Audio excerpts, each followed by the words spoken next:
Hi hello ಎಲ್ಲ ಕನ್ನಡ ನಾಡಿನ ಶ್ರೇಷ್ಠ ನಾಗರಿಕರಿಗೆ ಈ ಶುಭ ಸಂದರ್ಭದಲ್ಲಿ ತಿಳಿಸುವ ವಿಷಯ ಏನು ಅಂತಂದ್ರೆ, ನನ್ನ ಸಹೋದ್ಯೋಗಿ ಮಿತ್ರರಾಗಿರ್ತಕ್ಕಂತಹ ದಶರಥ್ ಅವರು ನನಗೆ ಒಂದು ಪ್ರಶ್ನೆಯನ್ನು ಕೇಳಲು ಇಚ್ಛಿಸುತ್ತಿದ್ದಾರೆ. ಆ ಒಂದು ಪ್ರಶ್ನೆಗೆ ನಾನು ಉತ್ತರವನ್ನು ಕೊಡಲು ಇಲ್ಲಿ ನನ್ನ ಮತಿಗೆ ನಿಲುಕಿದಷ್ಟು ನಾನು ಪ್ರಯತ್ನವನ್ನು ಮಾಡಲು ಇಚ್ಛಿಸುತ್ತೇನೆ. ಹಾಗಾಗಿ ಆ ಒಂದು ಪ್ರಶ್ನೆ ಏನು ಅನ್ನೋದನ್ನು ನಾನು ದಶರಥನ ಕೇಳಲಿಕ್ಕೆ ಇಷ್ಟಪಡ್ತೇನೆ. ಏನ್ ದಶರಥನ ಆ ಪ್ರಶ್ನೆ? ದೇವರಂದ್ರೆ ನಿಮ್ ದೃಷ್ಟಿಯಲ್ಲಿ ಏನು? ಅಂದ್ರೆ ನನ್ನ ದೃಷ್ಟಿಕೋನದೊಳಗಡೆ ನಿಜವಾದ ದೇವರು ಅಂದ್ರೆ ಯಾರು ಅನ್ನೋದನ್ನ ಅವರನ್ನು ಪ್ರಶ್ನೆ ಮಾಡಿದ್ದಾರೆ. ಒಂದೇ ಒಂದು ವಾಕ್ಯದಲ್ಲಿ ದೇವರು ಯಾರು ಅಂತಂದ್ರೆ, ವೀರಶೈವ ಲಿಂಗಾಯತ ಧರ್ಮದ ಕೈವಲ್ಯ ಪದ್ಧತಿಯೊಳಗಡೆ ಒಂದು ವ್ಯಾಖ್ಯೆ ಬರುತ್ತೆ. ಅಲ್ಲಿ ದೇವರ ಒಂದೇ ಒಂದು ವಾಕ್ಯದೊಳಗಡೆ ಅವರು ಉಲ್ಲೇಖವನ್ನು ಮಾಡ್ತಾರೆ. ಏಕ ಏವ ಶಿವಾಹ ಸಚ್ಚಿದಾನಂದಮಯೋ ವಿಭು ನಿರ್ವಿಕಲ್ಪೋ ನಿರಾಕಾರೋ ನಿರ್ಗುಣೋ ನಿಸ್ಪ್ರಪಂಚಕ ಅಂತ ಹೇಳಿ.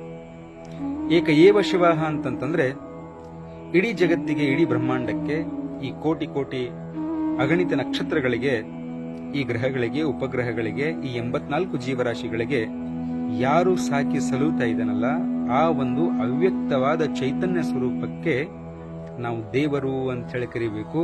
ಅದರ ಸ್ವರೂಪ ಹೆಂಗಿದೆ ಅಂತಂತಂದ್ರೆ, ಏಕ ಏವ ಶಿವ, ಇಡೀ ಪ್ರಪಂಚಕ್ಕೆ ಒಬ್ಬನೇ ಒಬ್ಬ ಶಿವನಿದ್ದಾನೆ. ಹಾಗಾದ್ರೆ ಭಾಷೆಗಳ ವ್ಯತ್ಯಾಸ ಆದರೂ ಕೂಡ, ಕರೆಯುವ ವಿಧಾನಗಳು ಬೇರೆ ಬೇರೆ ಆದರೂ ಕೂಡ ಪರಮಾತ್ಮನ ಮೂಲ ಸ್ವರೂಪ ಒಂದೇ ಎಂಬುದು ಇದರ ಉದ್ದೇಶವಾಗಿದೆ. ಆಮೇಲೆ ಸಚ್ಚಿದಾನಂದಮಯೋ ವಿಭು, ಸಚ್ಚಿದಾನಂದಮಯೋ ವಿಭು ಅಂತಂತಂದ್ರೆ ಸತ್ತು ಚಿತ್ತು ಆನಂದ ಪರಿಪೂರ್ಣವಾಗಿರತಕ್ಕಂಥ ವಸ್ತು ಪರಮಾತ್ಮನಿದ್ದಾನೆ. ಸತ್ಯ, ಚಿತ್ತು, ಆನಂದ. ಸತ್ಯ ಅಂತಂತಂದ್ರೆ, ಭೂಮಿಯ ಮೇಲೆ ಹುಟ್ಟಿದ ಪ್ರತಿಯೊಂದು ಜೀವಿಗೂ ಒಂದು ದಿನ ಮರಣ ಖಂಡಿತವಾಗಿಯೂ ಸಂಭವಿಸಲೇಬೇಕು. ಆ ಕಾರಣದಿಂದಾಗಿ ಇಸ್ಲಾಂ ಧರ್ಮದಲ್ಲಿಯೂ ಕೂಡ ಹೇಳಿದ ಹಾಗೆ ಕುಲ್ಲು ನಫ್ಸಿ ಜಾಯಕುತುಲ್ ಮೌತ್ ಅಂತ ಹೇಳಿ, ಈ ಭೂಮಿಯ ಮೇಲೆ ಹುಟ್ಟಿದ ಪ್ರತಿಯೊಂದು ಜೀವಿಗೆ ಮರಣದ ಸವಿಯನ್ನ ಖಂಡಿತವಾಗಿಯೂ ಸವಿಯಲೇಬೇಕು ಅಂತ ಹೇಳಿ. ಹುಟ್ಟಿದ ಪ್ರತಿಯೊಂದು ಜೀವಿಗೂ ಮರಣ ಎಂಬುದು ಖಚಿತವಾಗಿರತಕ್ಕಂಥದ್ದು. ಇದು ಶತಸಿದ್ಧ, ಇದು ನಿಸರ್ಗದ ಆದ್ಯ ನಿಯಮವಾಗಿದೆ. ಆ ಕಾರಣದಿಂದಾಗಿ ಯಾವ ವಸ್ತುವಿಗೆ ಹುಟ್ಟು ಇದೆಯೋ, ಯಾವ ವಸ್ತುವಿಗೆ ಸಾವು ಇದೆಯೋ, ಹಾಗಾದ್ರೆ ಅದು ದೇವರು ಅಂತ ಹೇಳಿ ಅನ್ಸ್ಕೊಳ್ಳಿಕ್ ಸಾಧ್ಯ ಇಲ್ಲ. ಆತ ನಿರಂತರ ನಿರ್ಗುಣಿಯಾಗಿರ್ತಕ್ಕಂಥವನು. ಎಲ್ಲವೂ ಕೂಡ ಈ ಪ್ರಕೃತಿಯಿಂದ ಉದ್ಭವವಾಗಿರತಕ್ಕಂಥ ವಸ್ತು ಒಂದಲ್ಲ ಒಂದು ದಿವಸ ಈ ಪ್ರಕೃತಿ ಒಳಗಡೆ ಲೀನವಾಗಿ ಬಿಡತ್ತೆ. ಆದರೆ ಪರಮಾತ್ಮನಿಗೆ ಮಾತ್ರ ಸಾವಿಲ್ಲ, ತೂಕಡಿಕೆ ಇಲ್ಲ, ನಿದ್ರೆ ಇಲ್ಲ. ಆತನ ಯಾವುದೇ ಕುಟುಂಬ ಸದಸ್ಯರನ್ನ ಆತ ಹೊಂದಿಲ್ಲ.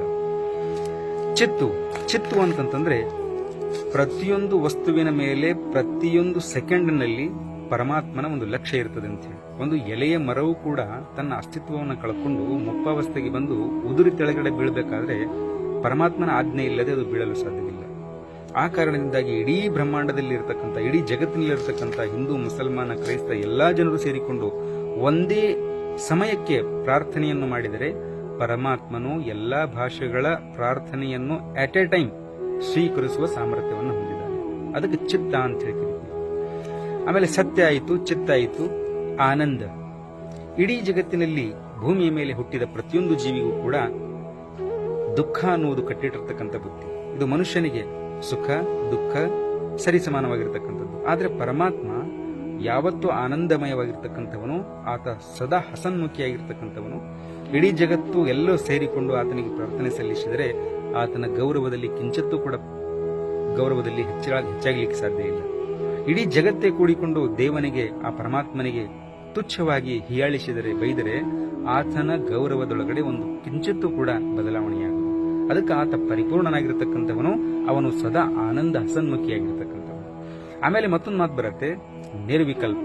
ನಿರ್ವಿಕಲ್ಪ ಇದರ ಅರ್ಥ ಏನು ಅಂತಂತಂದ್ರೆ, ಅವನಿಗೆ ಯಾವುದೇ ರೀತಿಯಾಗಿರ್ತಕ್ಕಂಥ ಮನುಷ್ಯನ ಊಹೆಗೆ ನಿಲುಕುವ ಹಾಗೆ ಆತನಿಲ್ಲ.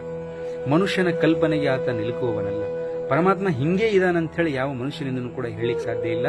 ಎಷ್ಟೋ ಯುಗಪುರುಷರು, ಪ್ರವಾದಿಗಳು, ಪೀರ ಪೈಗಂಬರರು ಈ ಭೂಮಿಯ ಮೇಲೆ ಬಂದು ತಮ್ಮ ಸಂದೇಶವನ್ನು ನೀಡಿದ್ರು. ಆದರೆ ಪರಮಾತ್ಮ ಹೀಗೆ ಇದಾನೆ ಅಂತ ಹೇಳಿ ಯಾವ ವ್ಯಕ್ತಿಯಿಂದಲೂ ಕೂಡ ಇಲ್ಲಿಯವರ ತನಕ ಹೇಳಲಿಕ್ಕೆ ಸಾಧ್ಯ ಇಲ್ಲ. ಅದಕ್ಕೆ ನಿರ್ವಿಕಲ್ಪ, ಮನುಷ್ಯನ ಕಲ್ಪನೆಗೆ ಆತ ಮೀರಿರ್ತಕ್ಕಂಥವನು.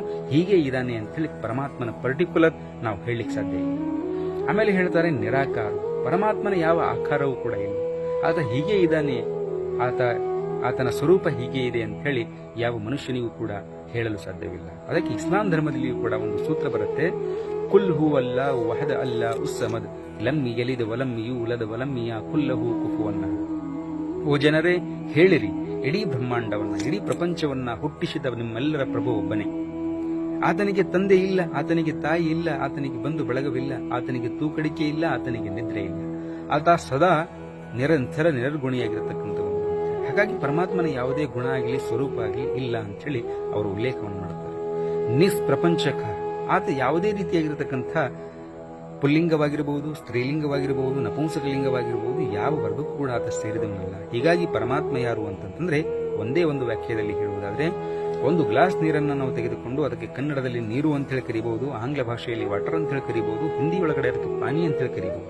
ಕರೆಯುವ ವಿಧಾನಗಳು ಬೇರೆ ಬೇರೆಯಾದರೂ ಕೂಡ ಆ ನೀರಿನ ಮೂಲ ಸ್ವರೂಪ ಹೇಗೆ ಒಂದೇ ಇದೆಯೋ ಪರಮಾತ್ಮನ ಮೂಲ ಸ್ವರೂಪವು ಕೂಡ ಹಾಗೆ ಇದೆ ಎಂಬುದು ಈ ಒಂದು ವಚನದ ಮುಖಾಂತರವಾಗಿ ಪರಮಾತ್ಮನ ಸಂಪೂರ್ಣ ಒಂದು ವ್ಯವಸ್ಥೆಯನ್ನ, ಪರಮಾತ್ಮನ ಒಂದು ಸಂಪೂರ್ಣ ಗುರುತನ್ನ ಈ ಕೈವಲ್ಯ ಪದ್ಧತಿಯೊಳಗಡೆ ಶ್ರೀ ನಿಜಗುಣಾನಂದರವರು ಉಲ್ಲೇಖವನ್ನು ಮಾಡಿರ್ತಕ್ಕಂಥದ್ದು. ಅರ್ಥ ಆಯ್ತನಾ? ಇದರ ಬಗ್ಗೆ ಸಂಪೂರ್ಣವಾಗಿರ್ತಕ್ಕಂಥ ಜ್ಞಾನ ನಿಮ್ಗೆ ಬಂತ? Okay, thank you so much. ಎಲ್ಲರಿಗೂ ವೀಕ್ಷಣೆ ಮಾಡಿದ್ದಕ್ಕೆ ತುಂಬಾ ಧನ್ಯವಾದ.